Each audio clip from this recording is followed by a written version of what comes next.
আজকে করলাম ডিমের গ্রেভি। প্রথমে আমি ডিম গ্রেভি করার জন্য ডিমগুলো ভেজে নেব। তো আমি এখানে 9টা ডিম নিচ্ছি, কারণ আমরা 2 টাইম খাবো।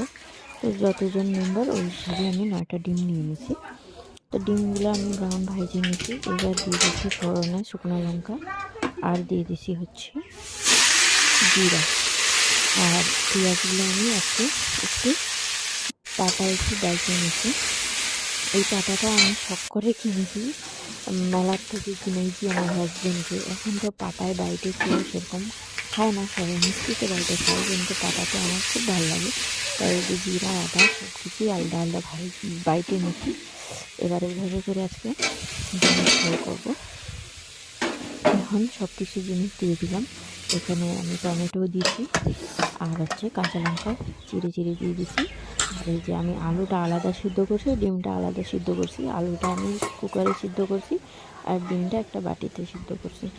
তো এই যে আলুগুলো আমি চাকুর সাহায্যে বের করে নিচ্ছি, কারণ জলটা অনেক গরম। আর এদিকে মশলা ভাজা হয়ে গেছে, আমি দিয়ে দিলাম এবার হলুদ, জিরা আর লবণ। দেওয়ার পরে সব কিছু আমি সুন্দরভাবে কষাই নেব। কষানোর পরে দিয়ে দেবো একটু জল। আর এই যে আলুগুলো আমি ছুলবো এখন, আলুটা একটু গরম তাই।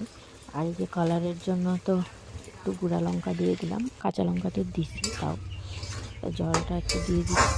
এবার এটা মশলাটা ভালো মতন সিদ্ধ হোক, ভালো মতন ভাজা হোক, ততক্ষণ আলুটা ছুলে নেবো।